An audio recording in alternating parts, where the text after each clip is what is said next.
Hey everyone, I'm Andy. And I'm Sean. And this is the Commander's Brew. This week, life totals.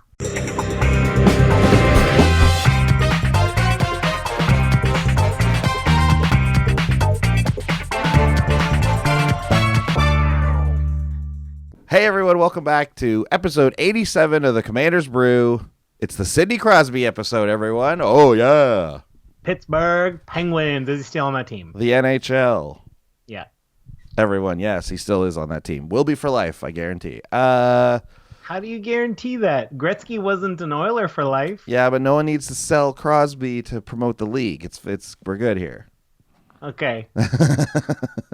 Anyways, without that in-depth knowledge of NHL history, we're good here. What's happening? Yeah. This is the Commander's Brew. We will talk hockey. That's what this is. We mostly will brew a Commander deck on a theme on a budget $50 or less. Probably no more than $5 per card. Yep, that's right. That's the whole conceit of the show. Although we should say, without getting too far into the episode, this one is a bit different. Yeah, we are deviating from standard formula slightly. Yeah. Instead of doing two decks on one theme, we decided to just dig a little bit deeper on one deck on the theme. So instead of me and Andy building two decks, we just built one deck and we kind of just, dug deeper, as I said. Yeah, we got a little bit more to talk about this way, and we can highlight like more cards and stuff, and also we just have a little more time to goof around. We love goofing around, which is fun, right? So, let us. I guess if you're a listener of the show, if you've been a listener for a while, you know that we usually do two decks, and it's usually pretty like full of us trying to get as many cards in as possible. So this is our attempt to, just switch things up a little bit. So let us know what you think. Once this is over. One of the reasons we kind of are trying this out is because we felt that rather than just we were trying to talk about less and less cards, so it wasn't just a wall of cards. Mm-hmm. But then we found we weren't doing the deck any justice. So if we're talking about three of the cards in there, it seemed like that wasn't quite enough. Exactly, and it's interesting because we like to have a good balance between talking about these neat decks we built and the interesting cards we found and things like that. But again, having a little bit of being able to goof around and having some fun. So hopefully this will strike we'll hit a good balance here. We'll see. Yeah, we've got one official banned topic though. That's right. Before we get any deeper, right? Yeah. Midi-chlorians. Yeah, midi-chlorians are banned topic here. We're not going to discuss them. We never will. Of course, if you're listeners of Commanderin, then you know what that's all about. But actually, it's funny you bring up the one band topic. Phil DeLuca of Commanderin just heard the first episode where we mentioned our one band topic. And oh yeah, I remember getting a text from him. Yeah, yeah, really loving it. He was really into it. He had a real laugh at that. So that's great. Phil and I just went to this collectibles show out here, very impromptu. He the day before was like, "Hey, do you want to go?" And I was like, "Oh, okay, sure." So we went out to this thing and traded a bunch of cards in, and then skedaddled, hightailed it out of there. Cool. But it was very cool. So I got some long sought after cards finally. Long sought after. Yes. Ooh. Well, I'll tell you, I got a expropriate. Ooh. So that's going to be going in something. I'm not exactly sure what. Yeah. But it's going to go in something. And I also got a Sensei's Divining Top. Ooh, yeah. Sean's, it's a very controversial card for you. Remember, you were like, you don't like that card very much. Don't need it. Waste of time. Waste of time? What do you mean? Yeah. It turns you into just an obsessive compulsive checker. It's like you're not changing anything. You're changing one card every other turn. Yeah, man, smooth out that draw. I got to change that one card. Smooth out that draw. until you've smoothed it out, and then you're just drawing like normal anyway. And we're just moving around three cards, the same three cards every time. Yeah, right. Well, you always want to. You always want a. You want to. I guess it doesn't really help because it's not scrying. It's similar to scrying, but you only get to put it 2 or 3 cards down. That's the thing. That's the thing. That's why I prefer Scry, because if there's a card you don't want, you can get rid of it. But it would be the worst to look at 3 cards, move the third card to the top so you draw it because you don't want those other two, and then next turn move that third card to the top because you don't want those other two, and then move that third card to But the then top. eventually you're gonna want one of those other two. Maybe. And then you're going to be like, okay, no problem. And you also have other draw spells, so you will end up drawing more, and then it will be a fresh 3 at some point. I guess. Listen, we don't need to debate the merits of Sensei's Dividing Top. It is a good card. It's just a matter of whether or not you enjoy what it does, right? Right. What was I going to say? Oh, you always talk about wanting a scry like sink, like a mana sink. Yeah, I want my dream card is a blue instant, blue X, Scry X instant. And there is a buyback card, right? Yes. That's a sorcery. Yes. But I think you scry 3 with that one, right? You scry 3 and it's buyback, and I think it costs 4 in total. Buyback is 3. If you buy it back, yeah, that sounds like it's it one could be blue. close. Yeah. It's 1 blue, I think, and then Yeah. Don't remember the name of it, of course. I'm looking it up. But I found another scry sink for you. Okay. Now, do I remember the name of it, or am I going to have to? Andy, why would you bring this up? I know. Why would I bring this up otherwise? It's oh man, it's the You're killing me. I know. It's the dumb thing from Battle for Zendikar, or maybe it's Oath of the Gatewatch, but it's a blue card, it's an enchantment, but it has not Myriad. What's the one that puts like colors? Converge, right. It has Converge, and it the scry is Wooburg. Oh, yeah, Prism Array. Prism Array, that's it. So there you go. I found your scry sink. Scry 3 for Wooburg, yeah. Yeah, that's not quite. That's great. That's what you want, right? You want a mana sink. You want to be able to scry multiple times in a turn at instant speed. This is it. You just have to pay all 5 colors for it. Yeah, right. It is only runnable in 5-color decks. Yes. It is illegal in every other deck. Totally illegal. Completely illegal. Unless you convince your friends to play more 5-color decks and you steal or copy this. And then run only 5-color lands in your mono blue deck? I don't know. I'm gonna hold out. I'm gonna hold out for this one. Oof, I think we found it here, though. I think this is the one for you. You troll. I don't understand why they made this card. That card, I don't know, man. Wooburg to scry 3 and then Converge, so it'll put a maximum of 5 counters. No, it'll put a maximum 5 counters on it if you spent Wooburg to cast it. And then you can remove a crystal counter, and you think like, oh, this will be something cool because I did have to spend 5 mana for this enchantment, and I did have to use 5 different colors, and then it's just tap a target creature. It's still untapped. It doesn't even freeze them. Yeah, I'll just run Sleep instead. It's cheaper and it gets a whole board. It doesn't even freeze them. What's going on? Should we have a new segment on our show where it's like, this should have been good? Oh, that's a great idea. Like we'll see how this one deck format goes. If we have a little bit extra time, we might need a new segment, and that sounds like a beautiful segment where we can just rip on a terrible card. Like this should have been a good commander card even, right? Like it's a cool enchantment, What about this? What if we do like a bad card roast where we just read a couple of burns for it? The roast of Prism Array. Yeah, right? What's the roast of Healing Solve?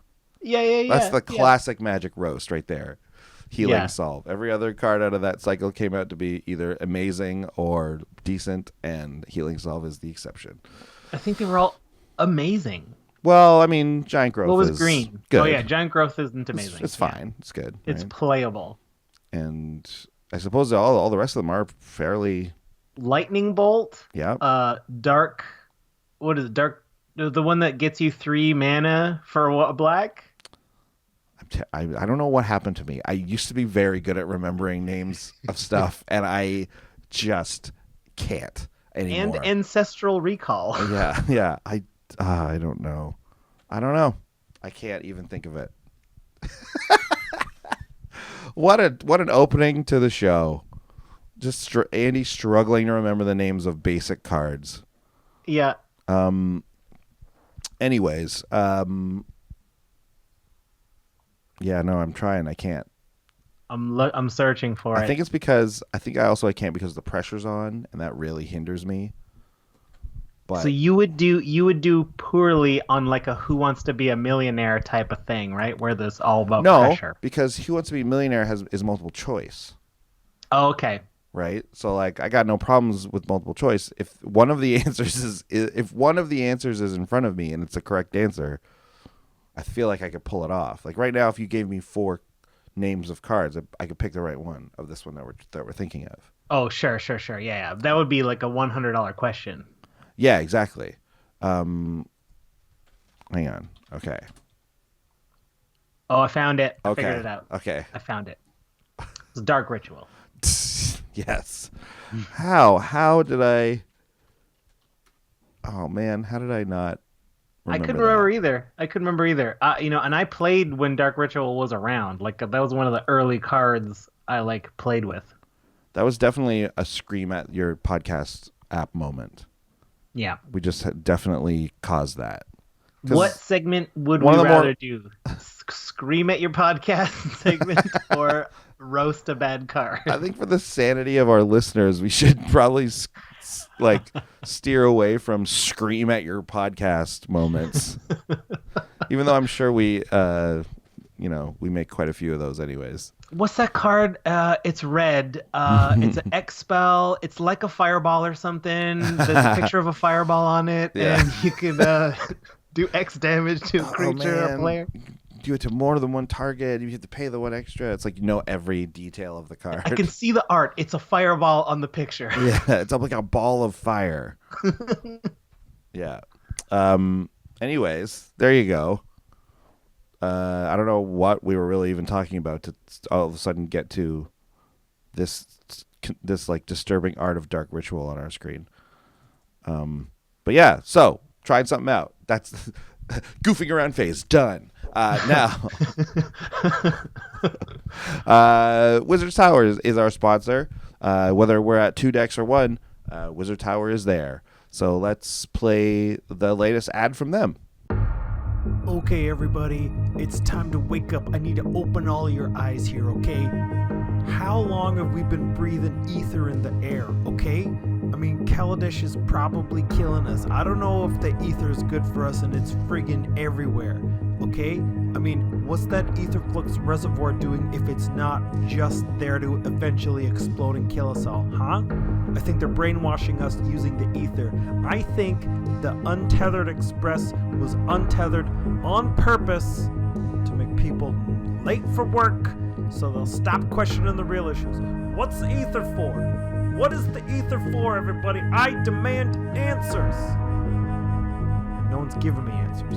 But until I get answers, I'm going to keep digging on this. And when I get bored of digging, I'm going to take a break and order some magic singles from the Wizard's Tower, wizardtower.com. You know, if you use coupon code Tower of Brews, you'll get an extra 5% off your order of $15 if singles. And if you order that $15 singles to Canada, you get shipping for free. $10 in singles to the US is free shipping also. And you'll get 3% kickback on your next order. That's no conspiracy. That's a great deal. Anyway, I'm going to go do that now. But in the meantime, don't drink the ether.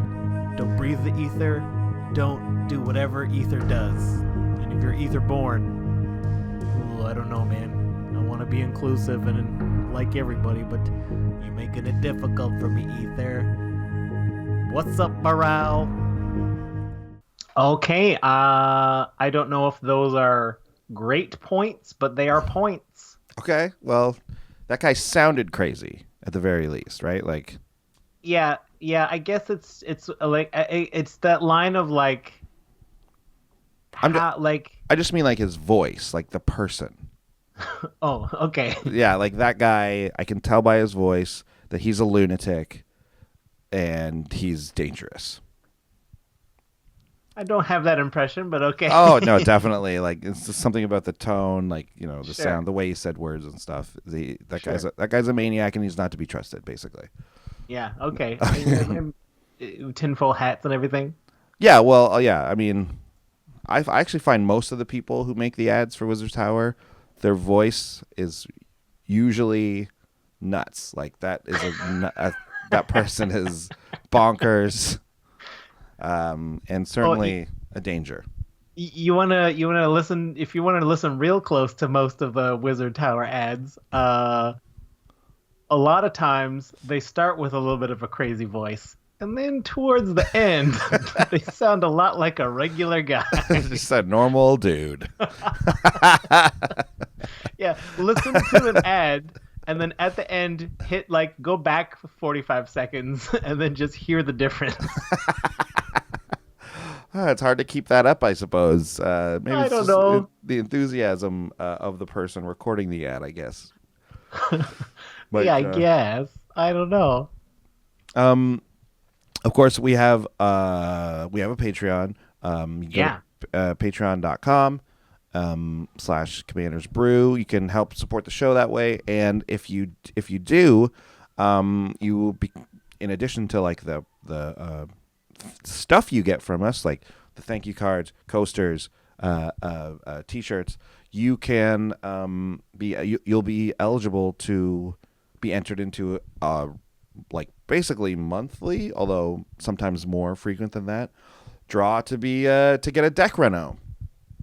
And this time we have a new deck reno winner. Sean, who is it? It is patron Darlene Shannon. Thank you, Darlene. Thanks, Darlene. Yeah, we randomly generated numbers, and that lined up with your number. So yeah, when you get this, we'll send you a follow-up email so that just in case it takes you a little while to get to this episode. But congratulations! Send us a deck list of like maybe a deck that you're just like, this is a first draft of a deck I'm thinking of, or maybe this is a deck that I kind of like but I don't love it, or whatever, and then we'll just kind of give the old Commander's Brew treatment. If you want to give us some instructions, that's fine too. If you're like, I really want to focus on this, if you can give us a couple of tips on your meta, that would be great too. One stipulation, I have to What's say. that? There's one stipulation this time around, and it is it can't be a Selesnya tokens deck. Because I don't know if you've noticed. We've done a few of those. We've done a few of those now, and we would really like to add a bit more spice into the deck renos that we've had, because I think we've done 5 or 6, 7 deck renos or something like that, and at least 4 of them have been Selesnya token decks. Yes. So They're cool decks. Oh, they're always fun to do. I love one. I have one myself, but let's switch it up here a bit if we can. So that's the only stipulation. Otherwise, any deck will do. Yeah. Great. There's a Brew Brawl coming up next week. If you have not been involved in a Brew Brawl ever, well, now is a perfect time. It's on twitch.tv / Commanders Brew, and what we do is we brew a deck with the people in the chat room, and then we play.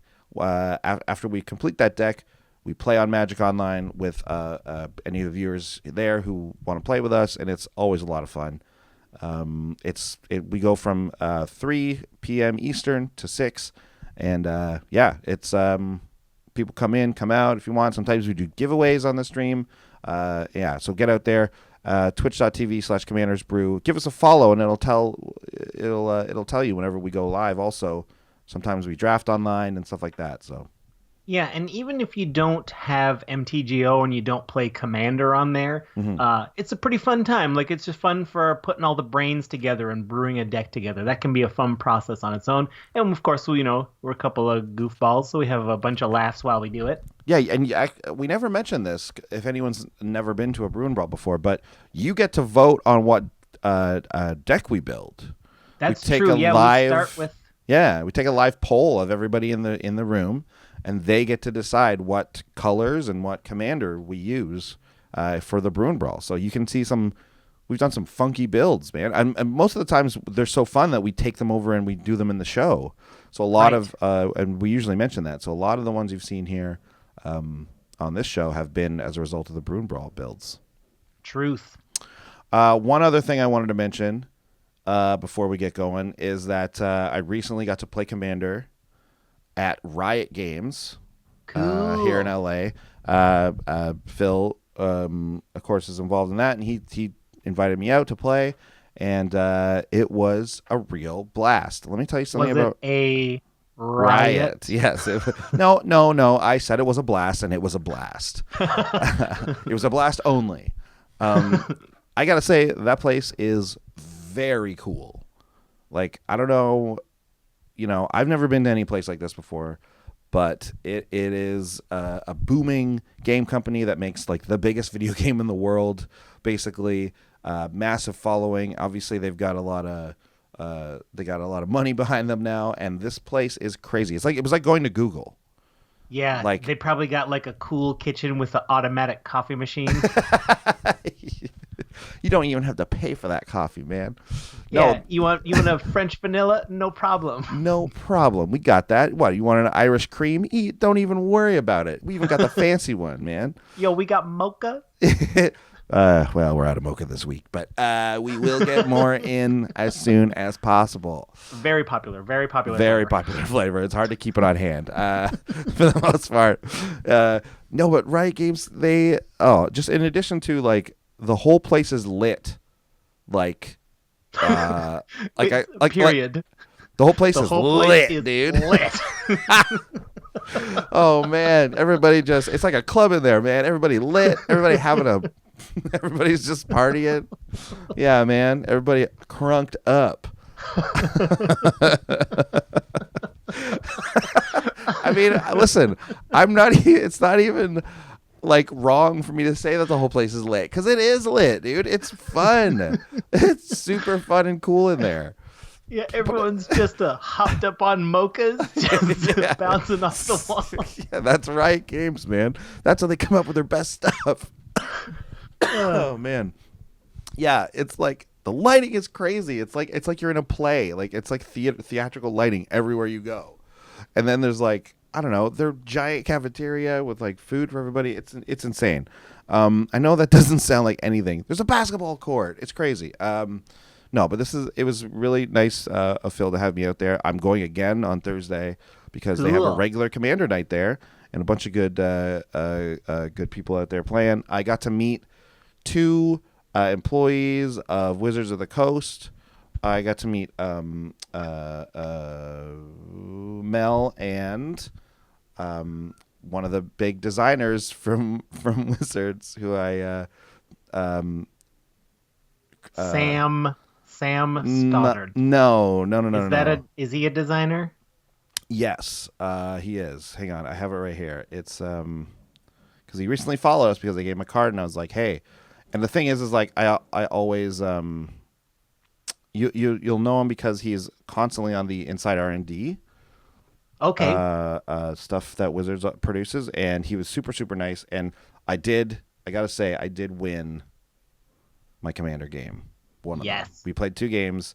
I brought out my Marchesa deck, and Ooh. Marchesa did well, I gotta say. Yeah. But it wasn't Sean Main. Sean Main. Oh, yeah, man. Like, I wanted to say Chris, but I was like, no, it's not Chris. Sean Main. He's great. Yeah. Sean Main Yeah. is great. He's a super, super nice guy. So he designed some cool stuff, too. He's behind Conspiracy. He's behind Conspiracy, exactly. Ooh, so I was playing Commander's set. I know. I was playing Marchesa. I wasn't in the same game as Sean, but I was like, I was using original Marchesa as my commander, and it really went off. I was very quiet in the beginning part of the game, and everyone was doing their stuff. I think we had a Grenzo Dungeon Master. We had another Conspiracy. We had a we had a General Tazri deck. We had a 5-color allies, and which apparently is like apparently there's a crazy version of 5-color allies where it's like very very top competitive deck. I did not know this. Ooh. I guess we're a pretty casual group, but in general our friends. But anyways, and then there was something else too. I can't remember. It was like, it was Alesha. Anyways, I laid low. I got down to like 11 life, and I had a Phyrexian Arena out, and still somehow came back to win that game. It was pretty good. Cool. It involved staying alive. Involved stealing a crypt ghast and then extorting to stay alive. So I stole someone's Wow. crypt ghast. Then I cast something. I extorted, and that's how I stayed alive in the game to gain that life. Anyways, it was fun.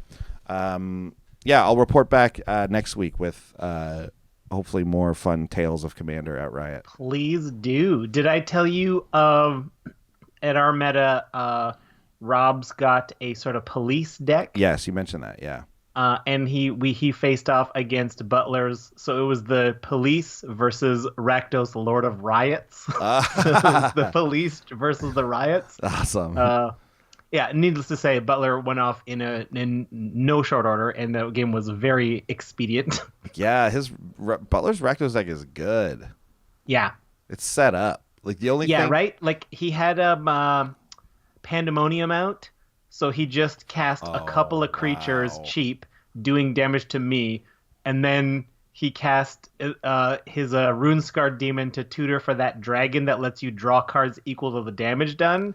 And after drawing all those cards, he just dropped enough colorless giants that he just machine gunned everyone with Pandemonium. Oh, wow. Yeah. Wow, that's crazy. It was insane. It went from 0 to 160 in a turn, which is, I guess, what it's built to do. So if someone had instant speed removal for Rakdos, that would take that off the table, and then he would not be able to do that anymore, right? Right. So I presumably, if he drops Rakdos and then tries to cast one cheap creature, then you get rid of Rakdos in response. But presumably by then he's already done damage to you, so he can just cast Rakdos again. He might be able to keep it rolling. I don't know. It's tough. That's true, yeah, maybe. Although Rakdos has no colorless mana involved, no generic mana there, so it's not like it would be. Although I guess he would be the one reducing himself, so he wouldn't even do that anyways. Yeah. That is certainly a deck that if you can keep Rakdos off the table, that deck struggles to do anything. For sure. It's really one of those 0 or 100 decks for sure. And Oh man, I love those. And I always feel bad whenever I'm playing against a Rakdos deck and I kill Rakdos or the thing that's dealing damage right away. It's well, I mean, that's what I got to do. Otherwise, you're going to cast everything from your deck for free, right? So I don't think that's a problem. No, I don't think it's a problem. I think they have to figure that out. That's the weakness of their deck, right? Yeah. All right, let's get into it. Let's get into this life totals deck. So sure. Tell us a bit about what's happening here. Yeah, let's figure out if this is a 0 or 100 or somewhere in the middle. So here's what we're doing. So we decided to take this theme of decks that mess around with life totals, right? Resetting them, trading them, halving them, doing crazy stuff with them. Winning if you get a specific amount of life total. Yes. That sort of thing. 1. Or 13, right? 13, yeah. Well, not losing by 13. Right. Yeah. So anyway, Mardu seems to be the best colors for this. We went in that order. And then the commander that makes the most sense is Queen Marchesa. Yeah. Legendary human assassin, 3/3, death touch, haste.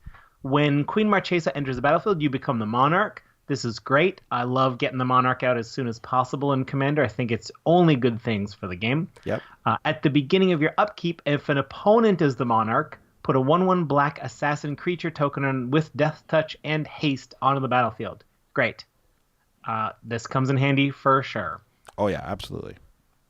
So, yeah, that's the commander.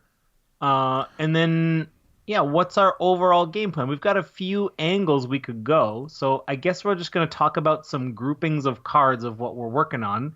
And then, we'll kind of highlight how they come together as we go. Right. And I just quickly wanted to mention that, well, you know what? Maybe I'll mention it later because let's get into the deck a bit first and then I'll bring it up. Sure. Anyways, yeah. Well, the initial inspiration was cards that just trade life. Yeah. So let's highlight a couple of those. You want to take that first one? Okay, sure. So we're going to mess around with life totals. We're going to probably hurt ourselves a lot and then trade it over to give that life total to someone else and we'll take theirs. And then that makes them a little easier to kill.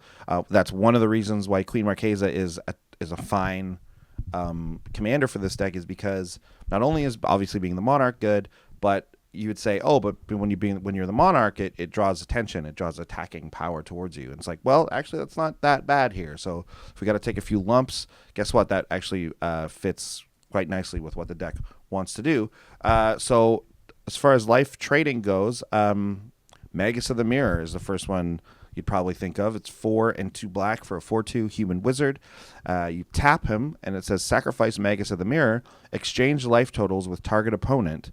Activate this ability only during your upkeep. So there it is. That's what's the original card again? Mirror Universe, right? Mirror Universe. Mirror Universe. I'll just bring it up real quick because sure. On the reserved list. On the reserved list, about $80.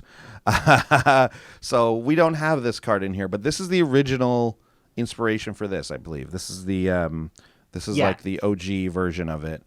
You exchange life totals with target opponent, you sack the thing, and then you can only do it on your upkeep. So Magus of the Mirror does that. Of course, it's a creature, which is like arguably somewhat better in Commander because we can recur a creature a lot easier than you can recur an artifact.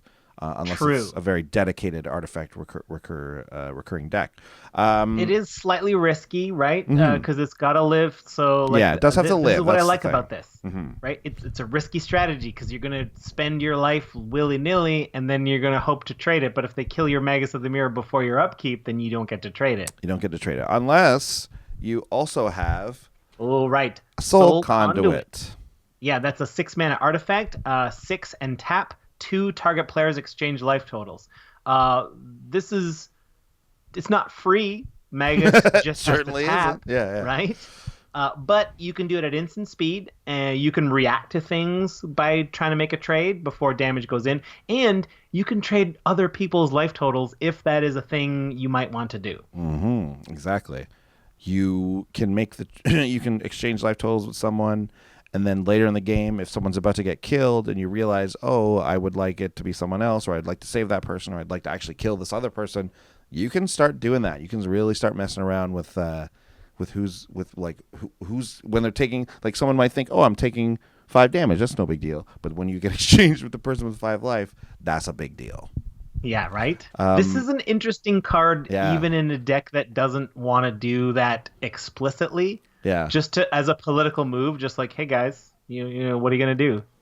It's very interesting. Like I guess I do think you would need I think you need a strategy surrounding it because it doesn't do much otherwise. But it really affects the game though, just by its existence. Because if I have the strongest force, I'm not just gonna knock out 2/3 of a person's life total because then someone might trade it. You might trade it with somebody. It's interesting. I don't know. There are a lot of games though where this card you could play it and it just does nothing until very, very near the end, and then maybe you don't even want to spend that mana to do it. I don't know, but in this deck it's great. Like in this deck, this is exactly what you want to do. Yeah. You're happy to do this right away, basically, right? I think it would stop most attacks. I think people would be unwilling to because it's essentially like they're attacking themselves. Yeah, basically, right? Right. Anyway. I do think there would be a lot of opportunity to kill this thing because it does require 6 mana. So like anytime you're tapped any less than 6, that's people's opportunity to just kill this thing if they want. Sure. Anyways, next is Reverse the Sands, which is another one. So 6 and 2 white for sorcery. That says redistribute any number of players' life totals. So each of those players gets 1 life total back.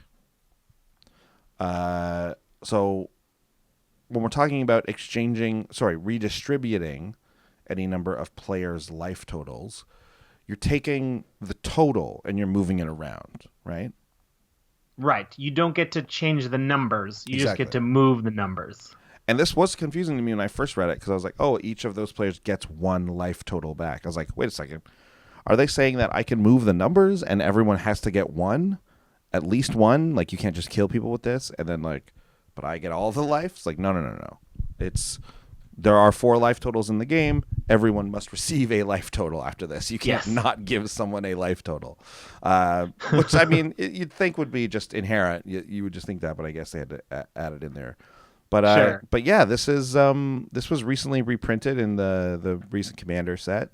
This is like the super trade, but you can really being on a source rate is only a one-time use, right? But this one is very interesting.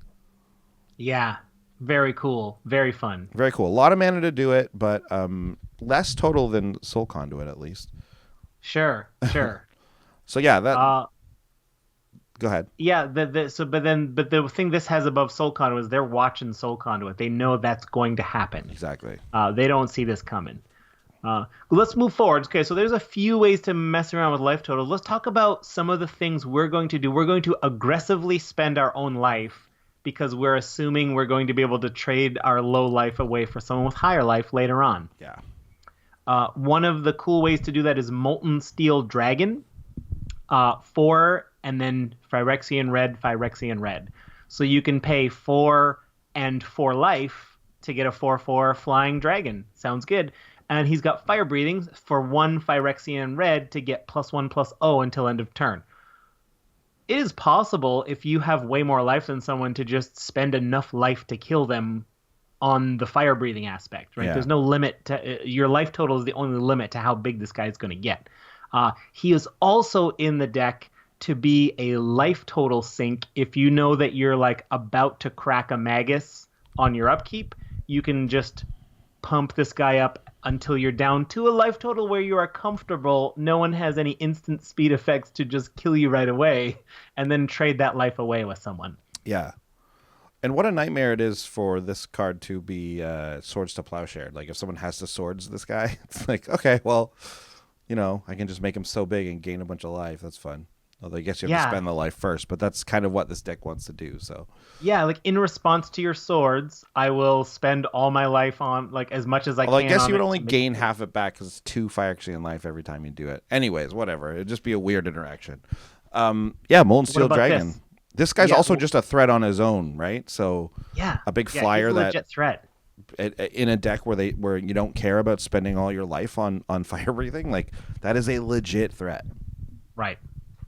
Oh, you want to take this next guy? Yes. This next one is Kuro, Pit Lord.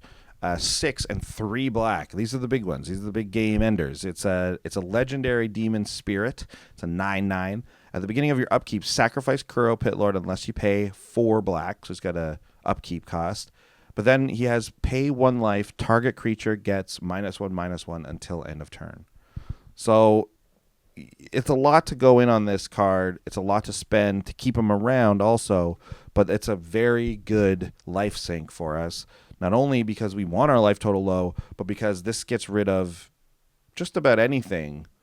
Unless it has hexproof or shroud.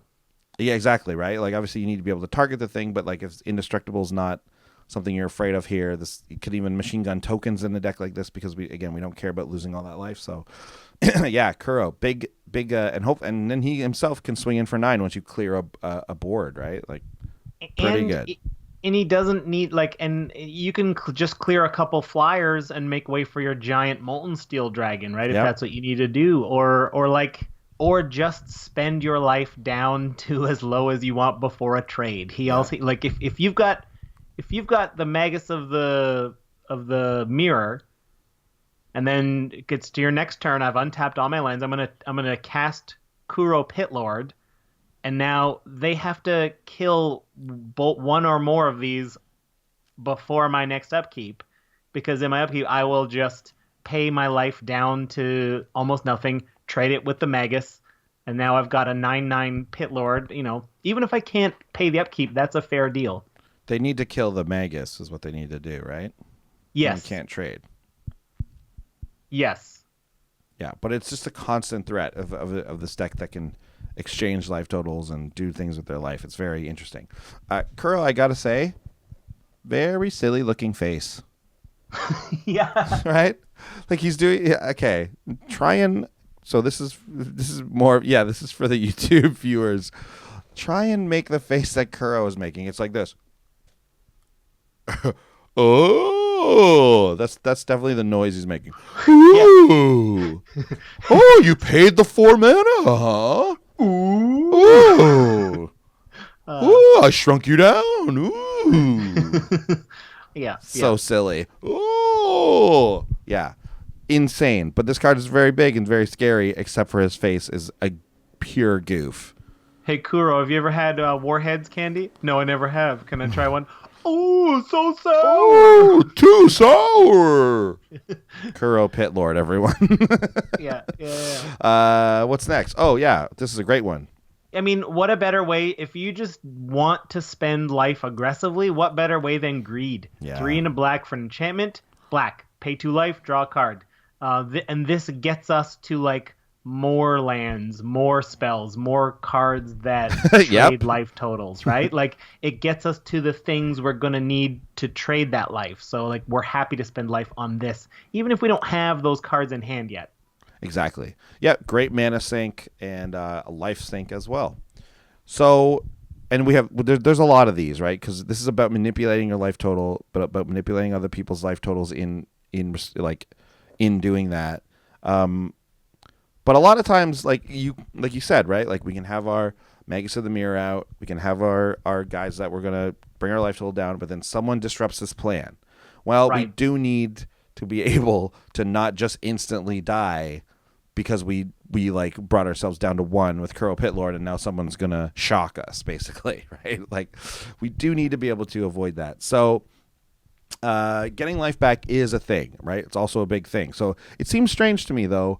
It seemed strange at first to be like, oh, well, this is a deck that's all about hitting ourselves with damage and paying life, but then we also have a bunch of life gain cards. Like, I don't want to gain the life, but these are basically just a backup plan. And sometimes things are just going well for you anyways. You don't need to be. You might not necessarily need to trade life with someone. Your big, like we said, like your Kuro or like your Molten Steel Dragon. One of your big monsters might just be doing well enough on its own. Yeah, and I find this deck also gets into the position where like it's a little slow to start. Mm-hmm. So if you've taken a lot of damage while you're getting rolling, these are great resets to kind of get you back in the game. So now that we're in the mid game, now this deck is up and running, and you're back at a high life total. Yeah, if you're not drawing the life trading cards and things like that, if you're not drawing those right away, these will help you stay in the game long enough to get to them, hopefully. And oh wait, you have another one. You have another. Oh, just to mention, like, I'm running as many of these as I can find that are within budget. Like, any of those cards that you pay a life and draw a card, right? And, for example, Underworld Connections. Right on. Cool. That's a great one, for sure. But as far as life gaining back goes, Resolute Archangel is a great one. 5 and 2 white. 7 mana. Huge, right? For a flying angel, it's 4/4. When Resolute Archangel enters the battlefield, if your life total is less than your starting life total, it becomes equal to your starting life total. Now, very important to mention that that does count as life gain, right? Yes, it does. And it also counts as life gain if if I had 1 life total, you had 40, and we traded, I gained 39 life technically. That's how the game views it, right? And you lost 39. Exactly, yes. Yeah, exactly. You lost. The other person lost it. You gained it. It's all relative in that way, right? Like that's how the game views it all. So if you ever have anything that cares about how much life you gained, this will trigger it, or this will count towards it, right? So Resolute Archangel is great. Yeah, exactly. Resolute Archangel, very solid. I actually don't think have I put this in a deck yet. No, I don't think I have. Although I definitely should. I definitely need to put this in my Carador deck, because one thing I found is that deck draws a lot of hate because of some people that I play with who hate it. and you mean some people in LA? No one there. Everyone there is quite reasonable. Some people back home. Yeah, man. Carador really gets under my skin, man. There's something about that deck. It's too resilient. It just survives everything. So Resolute Archangel is one great way, obviously, of if I'm taking hate early in the game, I'll pop that in there. Guess what? Back at 40, and everyone groans so loud. so loud. Oh my god. Oh, I never want to play that. All right. What else do we have here? Oh, Arbiter of Knoll Ridge.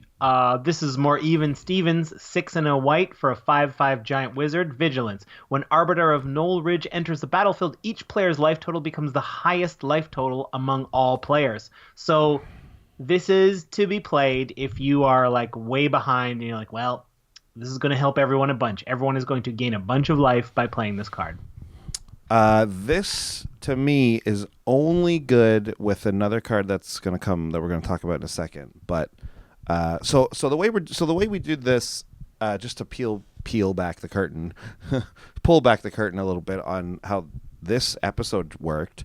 So usually Sean and I build we each build individually, right? We each take our own decks and then we present them. This is the first time we've had to really collaborate on one, and so Sean gave like a rough list, then I pared it down and added a few things, and then Sean took another pass at it. So we're like basically like various passes at this deck. I think I cut this out of my version of it, and then I think I might not have, and then I think you left it in. Yeah, okay, I probably did leave it in. Yeah. But this is one that like I think is a bit narrow. I don't like this card, like in general. Even in this deck, I don't think I like it all that much. Neat. I do like it because there's so many times when you look at this card in this deck and go like, well, I don't want anyone to gain life. Like you know what I mean? Like I just worked so hard to get my own life total down to nothing. Then I traded it with someone's like, why on earth would I ever play this? Yeah, I mean, I view it as there's going to be times where you're like, man, I am way behind here. I just need this to get back in this game. So you're basically viewing this rolling as a Resolute Archangel, basically. Yeah, it's in your back pocket if you need it. Mm-hmm. I suppose you need some other way to do that, and I guess that's the way. But like, I'm just thinking like games when you're like in the middle of making it all work, and then you draw this, and you're like, well, this would reset all the things I've set up.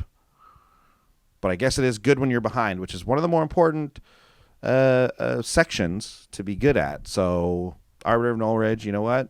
You convinced me. All right, it's good. All right, just put a shirt on. Yeah, just please put a shirt on. Yeah, right. Oh man, I don't know if your nipple's supposed to be that close to your arm. I'm not sure if that's how it's supposed to work. Dude's a giant, man. What else we got here? We got Exquisite Archangel. This is a good one. Yeah, this is real interesting, right? Yeah. 5 white. It's a mythic from Ether Revolt.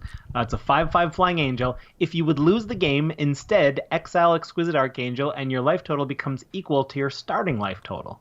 This is a good card to have down as insurance if you're about to be like, I'm going to bring my life total down to like 1 and then try to trade it. And if someone tries something funny and they're like, oh, I'm going to ping you for that last one, Exquisite Archangel will take over and you will go back to 40. Yes. There is, though, the ability that you can respond to this trigger.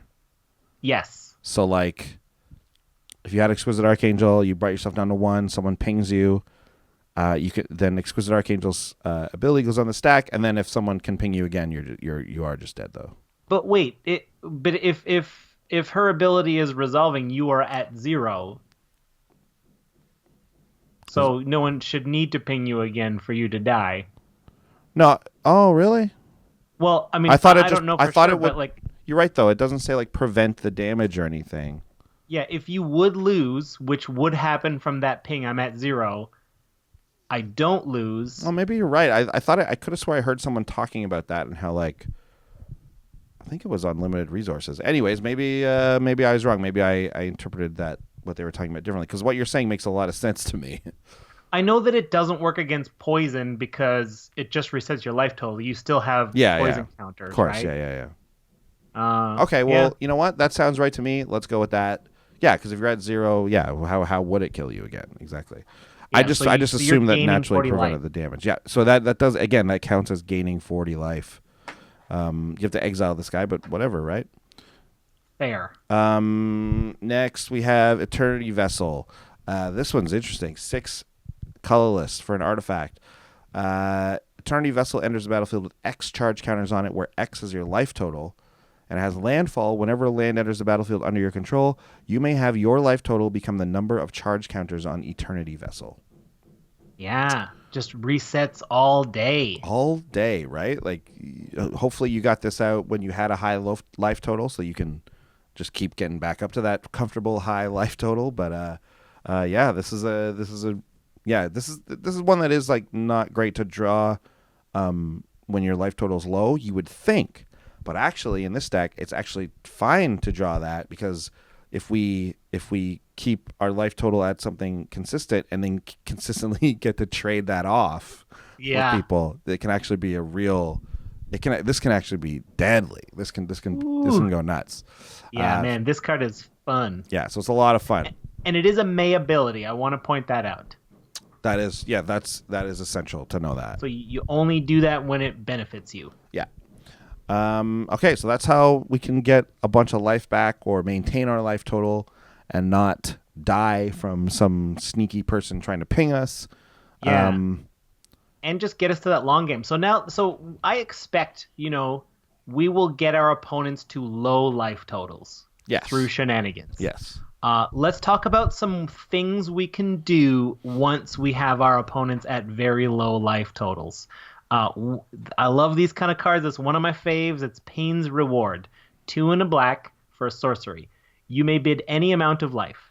In turn order, each player may top the high bid. The bidding ends if the high bid stands. The high bidder loses life equal to the high bid and draws 4 cards. So basically, you keep bidding higher and higher your life, and then when it stops, whoever has the highest bid draws 4 cards. Well, guess what? We want to lose the most life.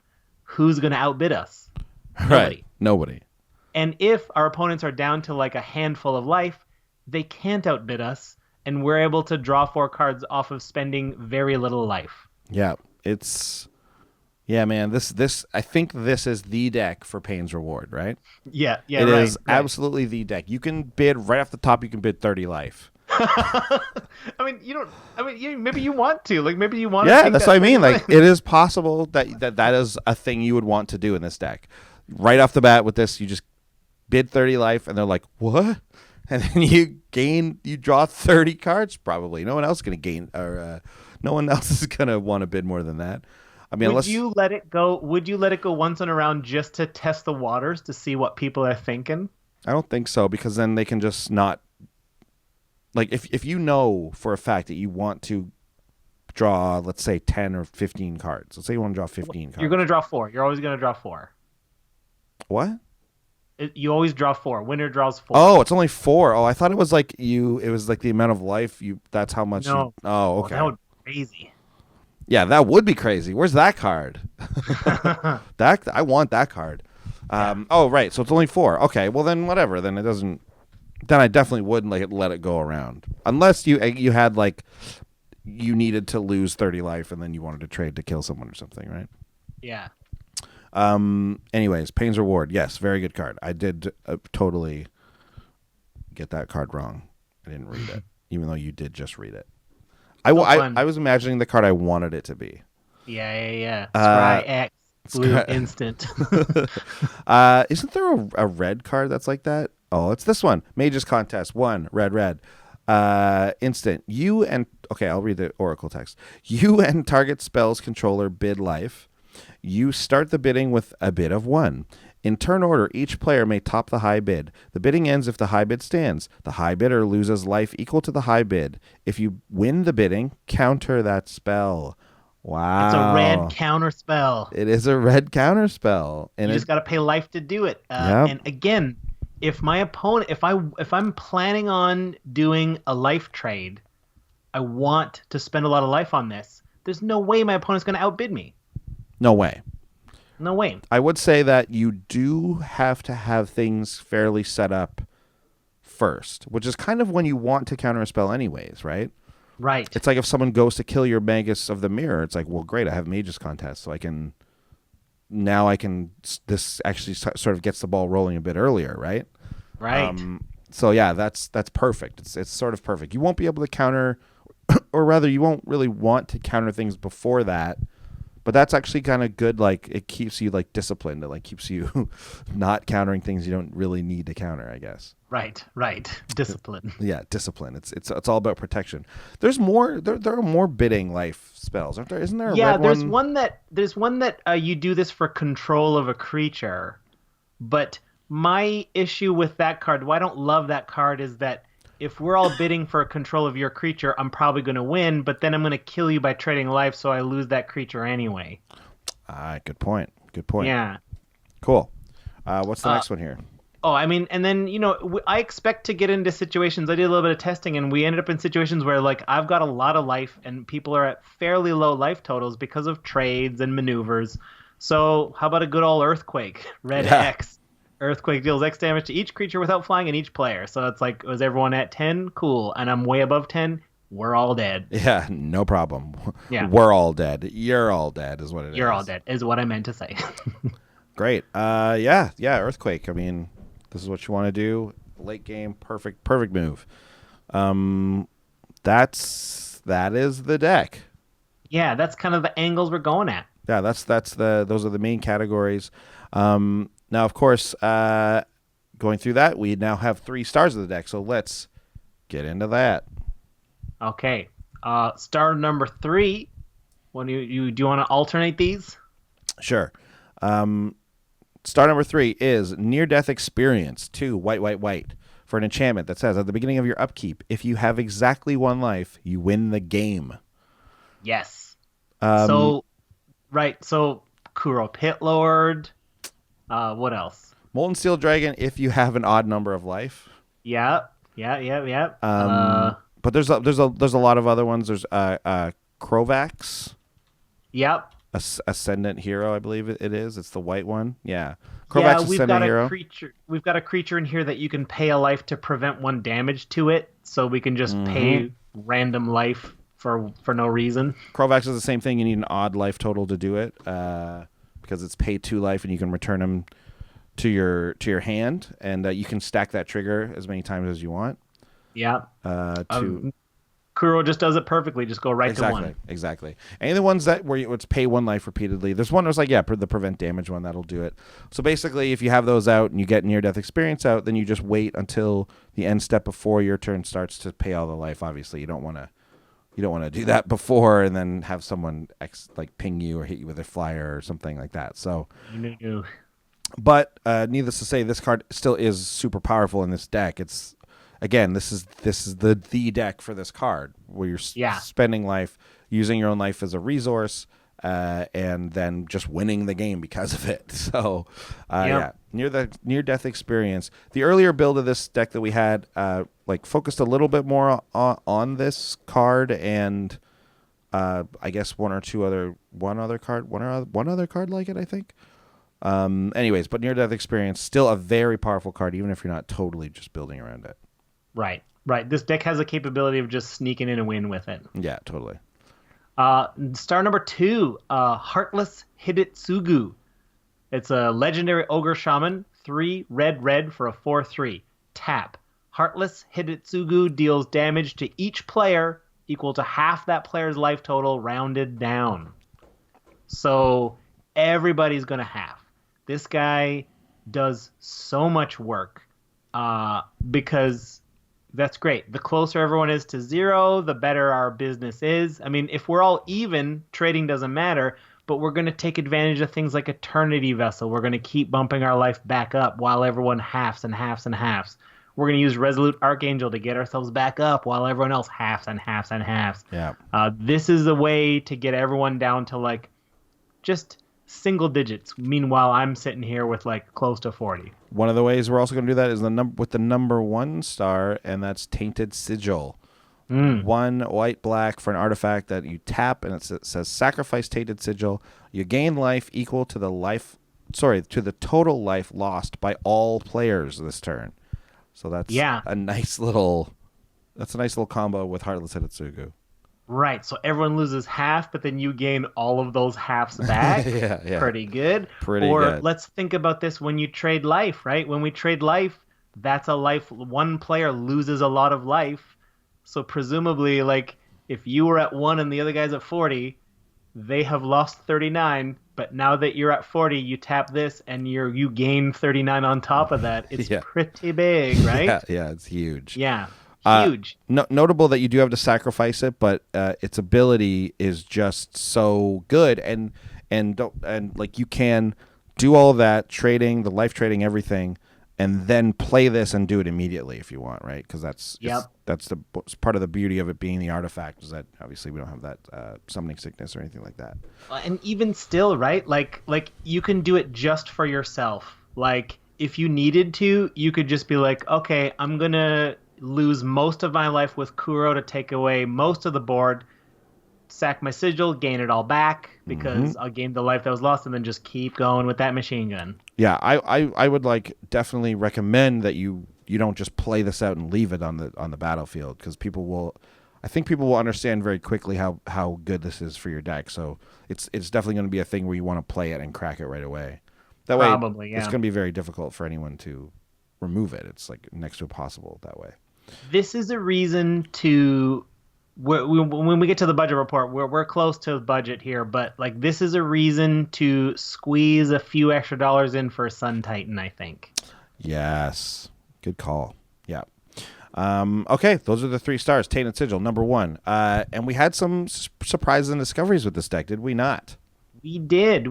One interesting card. I think this card could go in a lot of different decks. I don't think you have to be a life total deck. It's great for our deck. You'll see why. 2 and a black for 1/1 flying ghost.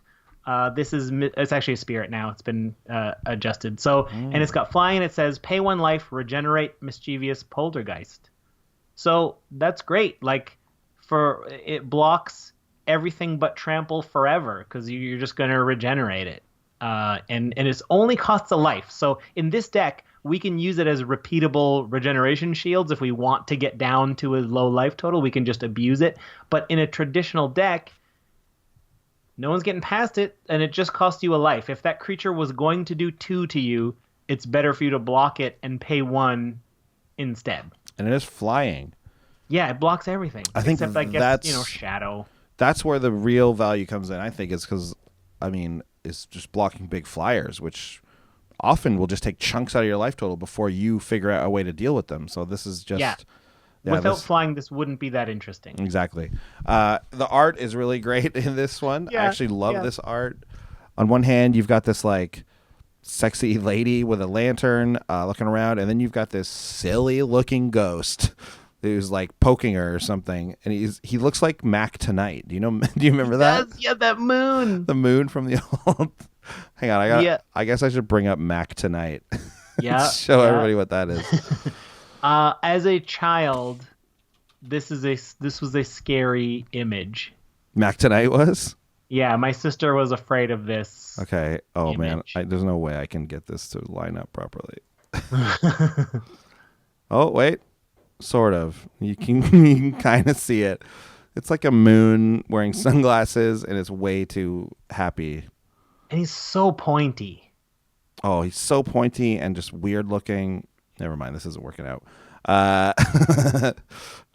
Hang on. Okay, yeah. But anyways, trust me. He looks like Mac Tonight, and he's a real creep. But it's such a cartoony art. It looks really neat. It doesn't look like magic to me, even really. By Dieter Litzy. I love it though. That's fun art. Also, in addition to Mischievous Poltergeist, this is an interesting card, Tainted Remedy. Yes. 2 and a black for an enchantment that says if an opponent would gain life, that opponent loses that much life instead. So give us an example of when this would be good. Because it's like, oh wait, this obviously this is good for against life gain decks, but how does it help us? Arbiter of Knollridge, where everyone goes back up to the highest life total among all players. Yes, that's right. That means everybody should be gaining life, but this instead makes them lose that life. Also, don't forget, so trading, when we're trading life totals, we're always talking about trading our low life total for their high life total. But Tainted Remedy all of a sudden swaps that equation. It totally flips it on its head because now we can trade our high life total for their relatively low life total and kill them. Sure. And then we also get to do, this is where Soul Conduit takes a huge leap forward because we can trade two other people's life totals, a relatively high one and a relatively low one, kill the person getting the low one, and the person with the high one gets very low from it. So they become a much easier opponent to kill. Would we kill the person with the low who gets the low one? No. I guess I'm thinking. So they like would I live. start low.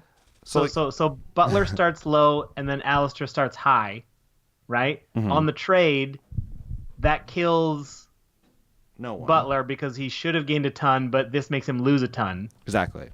But now Alistair is left with Butler's low life total. That's right, exactly. So actually, this is again, like it flips on its head. So the person getting the high life total you'd think would come out better, but actually they're going to be losing however much life. So we were talking about this earlier. So it's like if it's a 20 and a 10, we're going to swap them. The person who would get who would gain, like, because it's a person who would gain 10 life, essentially, right? That's how you have to remember it. So as a person who started at 10, they would now be gaining 10 to go to 20. Well, actually, it's actually going to make them lose 10 life.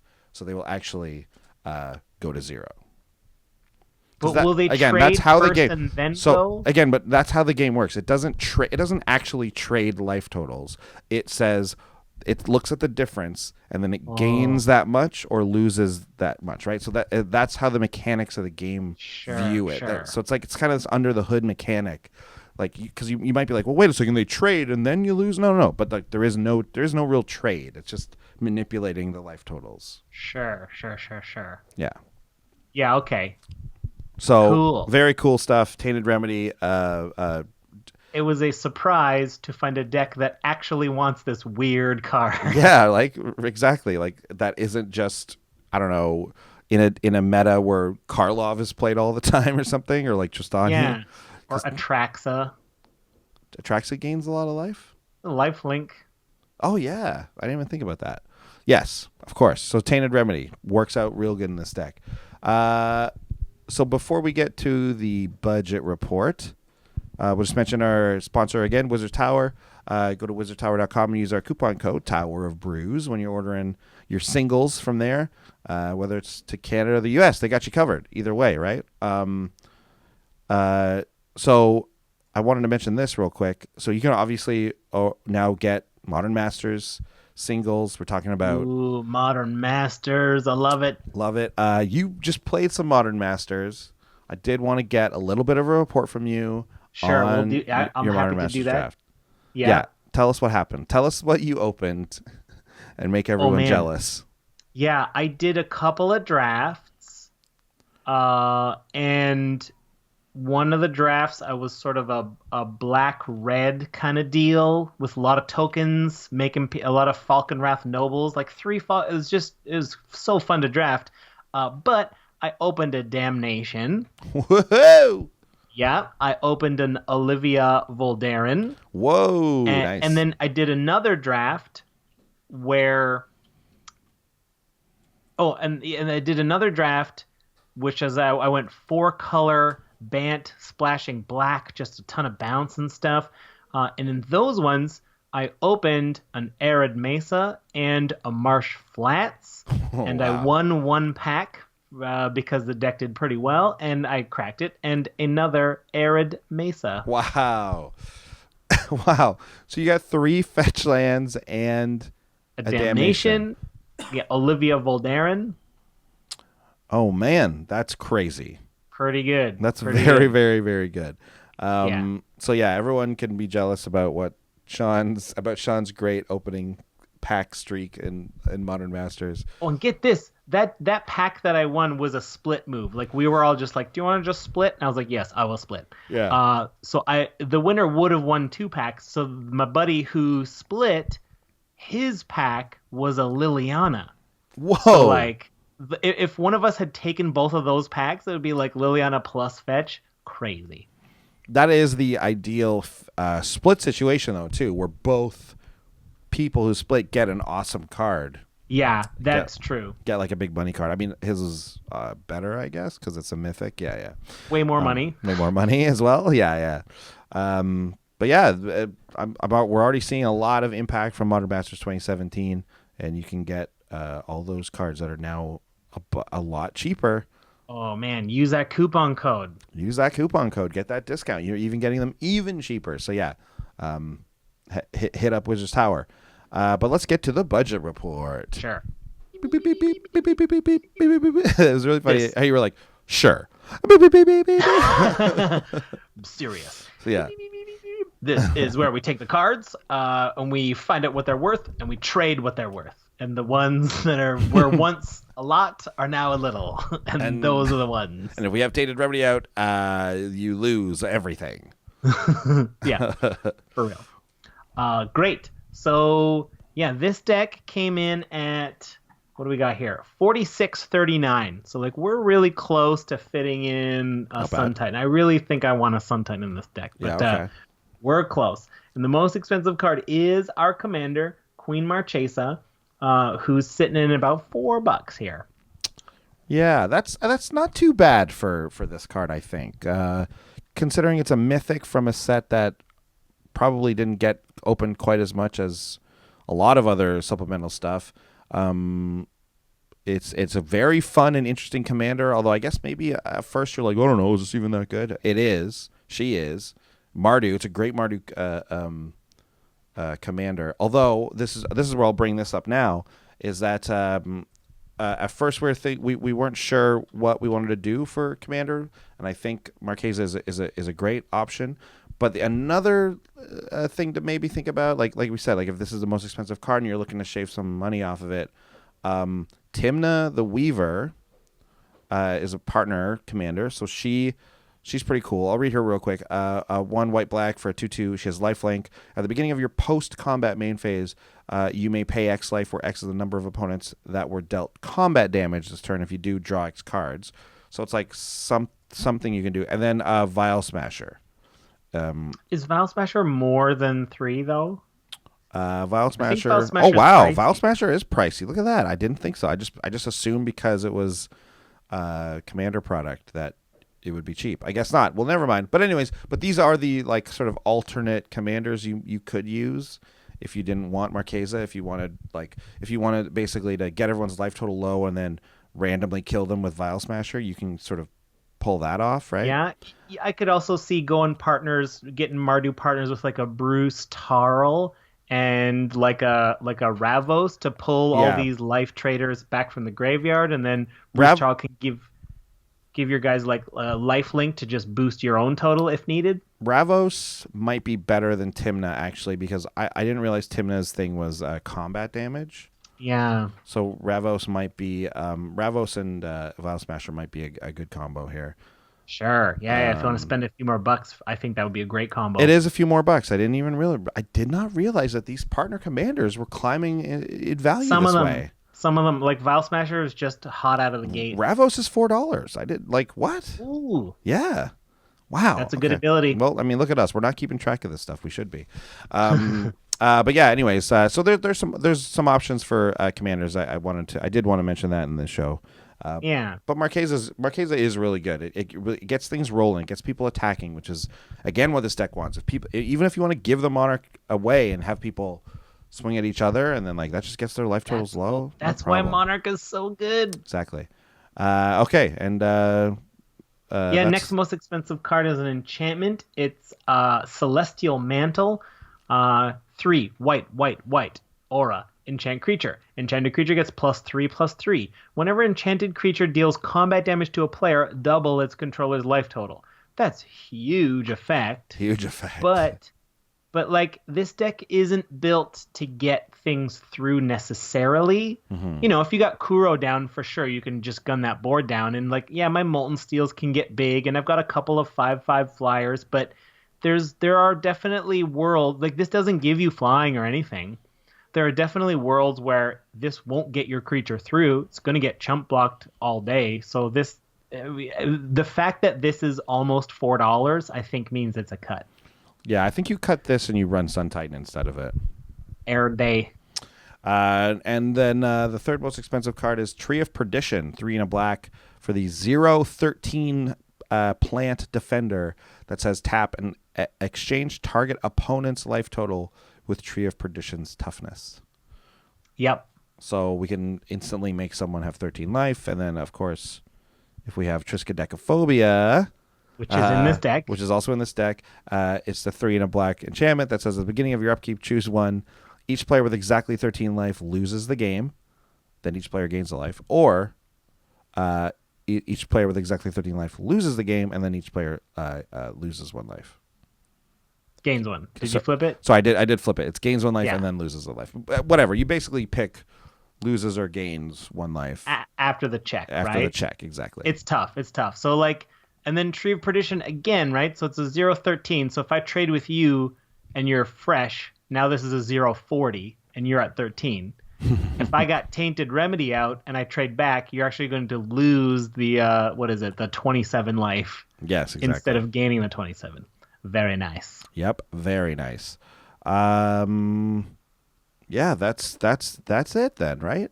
Ooh, fun. This deck is very fun. I'm building it in real life. Are you really going to build this? Yeah, it's too fun. That's great. It you know what? It's fun. I'm attracted to the fact that it plays on an angle I've never played on before. Yeah. I've seen it was on the internet, but I remember when I was originally building my Darien King of Keldor deck. I'll bring him up real quick while we're just talking about him.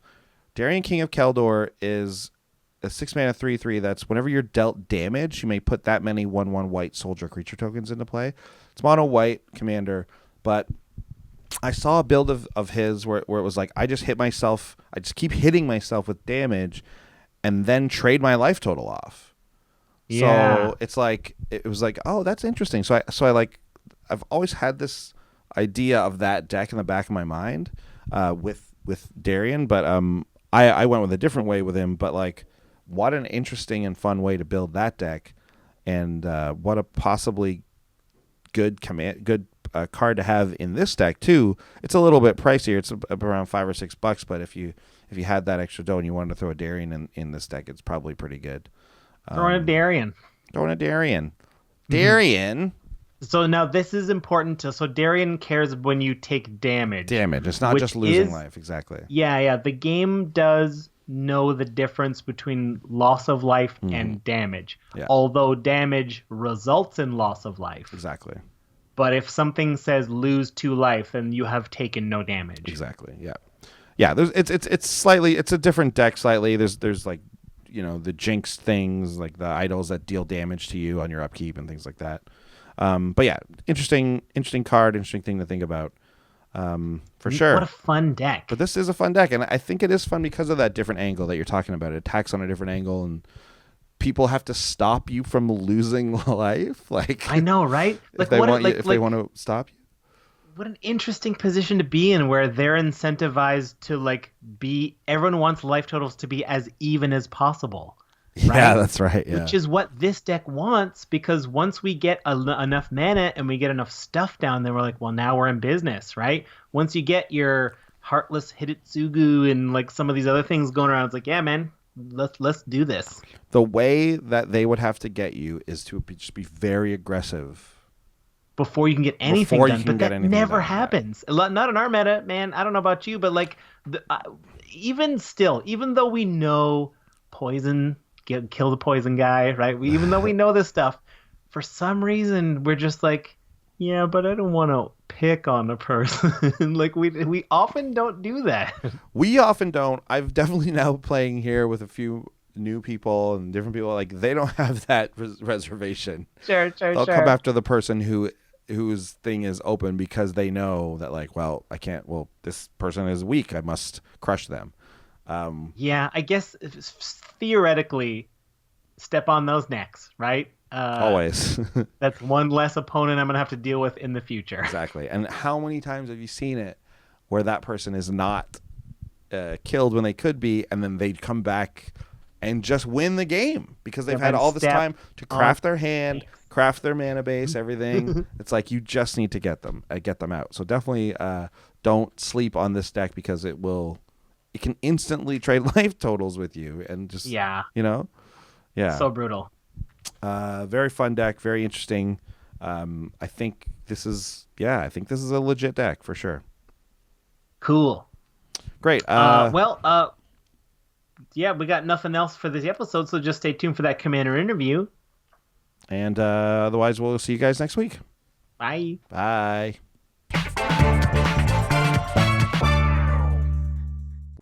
And welcome back to Demons by Design. We've got a special guest, as promised, coming up in this next segment here.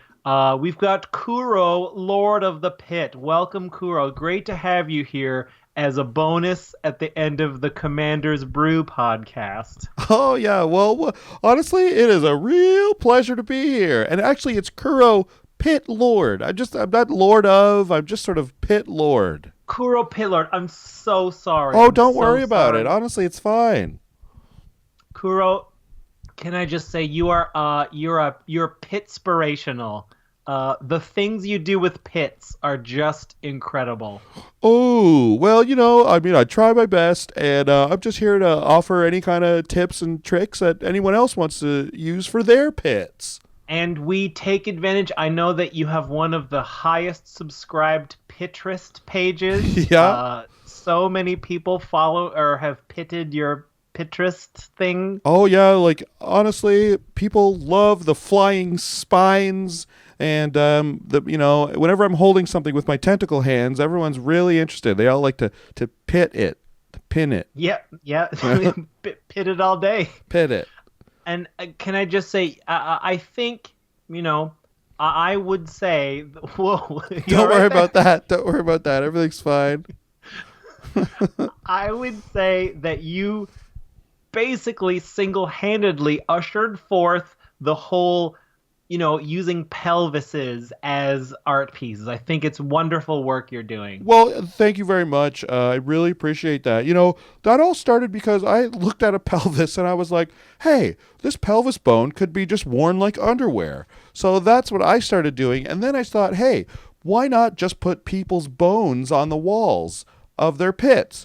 Because honestly, when you have a pit, you want it to be as dark as possible, and you want it to be adorned with, viscera and, chips and bones and things like that. So this is sort of my design philosophy.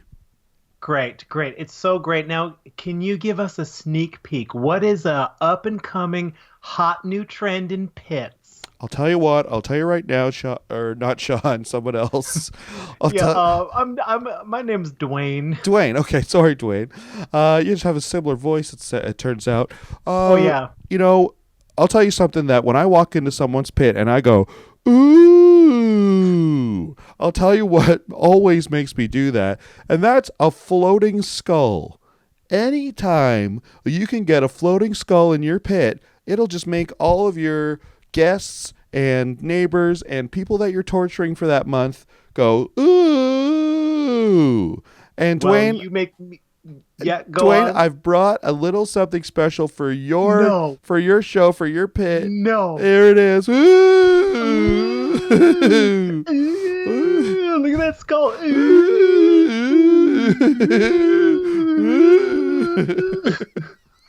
Okay, well, that's about all the time we have for the show. But I plan to ooh about this skull for another few minutes while we roll the credits. But Kuro, it's been great having you. You can come back anytime to talk about interior pit design. Ooh, that is such a pleasure. I will be back for sure. Good night, everybody. If you want to contact us, I'm at Sean Tabaris. And I'm at Andy Holbone. Send us an email at commandersbrew@gmail.com. You can find out when we go live on Twitch if you follow us at twitch.tv. And if you care to support us on Patreon, check us out at patreon.com. And you can find our deck list on tappedout.net. And if we forgot anything, commandersbrew.com.